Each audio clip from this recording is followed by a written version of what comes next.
எல்லோருக்கும் வணக்கம். இன்றைய தினமணி செய்தித்தாள்ல என்ன செய்திகள் இருக்கு அப்படின்னு சொல்லி பார்ப்போம். முதல்ல பார்த்தீங்கன்னா, இன்றைய திருக்குறள்.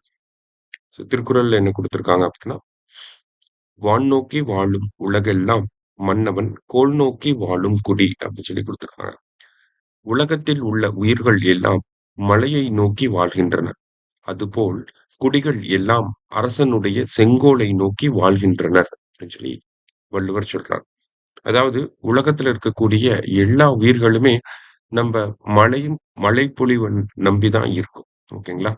அதே மாதிரி தான் ஒரு நாட்டுல இருக்கக்கூடிய குடிமக்கள் எல்லாரும் அந்த அரசன நம்பி இருக்காங்க அப்படின்னு சொல்லி திருவள்ளுவர் நமக்கு சொல்றார்.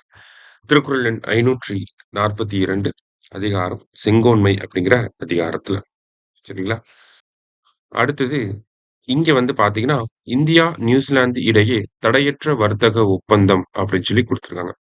ஸோ இந்த தடையற்ற வர்த்தக ஒப்பந்தங்கள இந்தியா பல நாடுகளோட நம்ம போட்டுட்டு இருக்கோம். யுகேவோட போட்டிருந்தோம். யூரோப்பியன் யூனியனோட ஃபைனலைஸ் பண்ணியிருக்கோம்.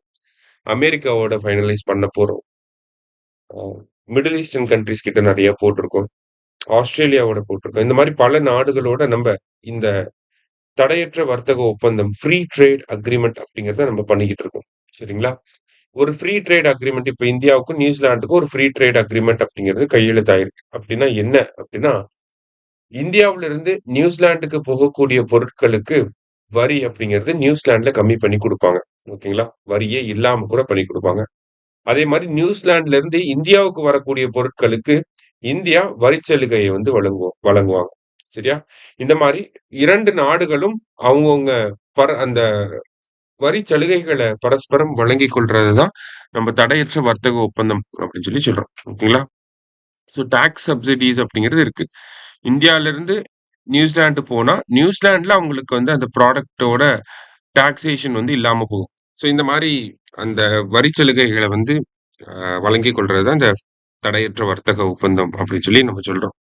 இருந்தாலும் இந்த தடையற்ற வர்த்தக ஒப்பந்தத்துல இந்தியா கான்ஷியஸா ஒண்ணு பண்ணிட்டே இருப்பாங்க. என்ன அப்படின்னா, அக்ரிகல்ச்சர் அண்ட் டைரி செக்டார் இது 2த்தையுமே நம்ப ஃப்ரீ ட்ரேட் அக்ரீமென்ட்குள்ள கொண்டு வர மாட்டோம். ஓகேங்களா? ஏன்னா, இப்ப அக்ரிகல்ச்சரையும், டைரி செக்டாரையும் நம்ம கொண்டு வந்துட்டோம் ஃப்ரீ ட்ரேட் அக்ரீமென்ட்க்குள்ள அப்படின்னா, வெளிநாட்டில இருந்து வரக்கூடிய விவசாயம் சார்ந்த அந்த பால் சார்ந்த பொருட்கள் எல்லாத்துக்குமே இந்தியாவுல விலை கம்மியாகும்.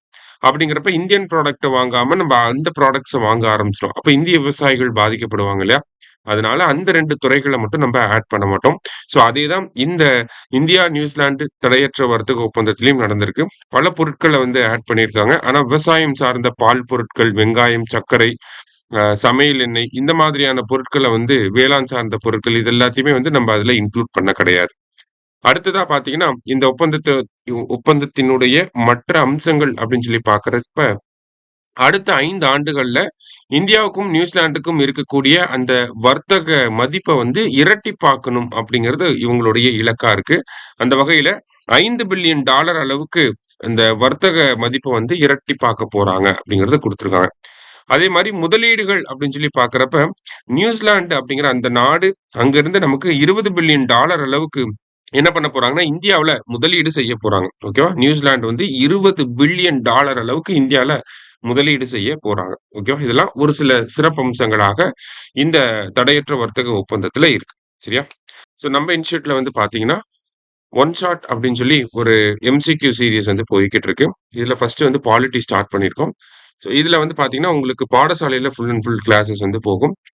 கையில கொஸ்டின் பேங்க் அப்படிங்கிறத குடுத்துருவாங்க. அந்த கொஸ்டின் பேங்க்ல பார்த்தீங்கன்னா, ஒவ்வொரு டாபிக்லயும் எவ்வளோ நம்பர் ஆஃப் கொஸ்டின்ஸ் எடுக்க முடியுமோ, அவ்வளோ நம்பர் ஆஃப் கொஸ்டின்ஸ் எடுத்து அந்த புக்ல இருக்கும். பாடசாலையில உங்களுக்கு அந்த கொஸ்டின்ஸ் எல்லாத்துக்குமே எக்ஸ்ப்ளனேஷன் அப்படிங்கிறத குடுத்திருப்பாங்க.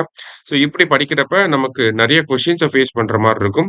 ஆப்ஷன்ஸ் எலிமினேஷன் இந்த மாரியான விஷயங்கள்லாம் நம்ம கொஞ்சம் ஈஸியா கத்துக்கிற மாரி இருக்கும். சரியா? ஸோ கிளாஸஸ் ஸ்டார்ட் ஆயிருச்சு. வேணுங்கிறவங்க ஜாயின் பண்ணிக்கோங்க. இன்னைக்கு நியூஸ் பேப்பர்ல முக்கியமான விஷயங்கள பார்த்திருக்கோம். நன்றி.